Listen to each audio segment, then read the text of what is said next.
Right, if you're suffering from creaky noise from the frame, from your bottom of your frame, after riding the bike for about a couple of hours or so, the area to pay attention to is this.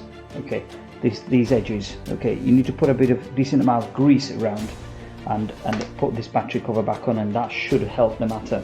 Now, bearing in mind that on my last video I did sort of explain that you need to sort of slacken these, keep them slacked, and press and push this frame further, as you know, keep it tight this way, and torque up the screws, and same goes on this side as well. And what that does is that allows this cover to seat nice and snugged without a problem. Look, and just simple click and then push that in, happy days.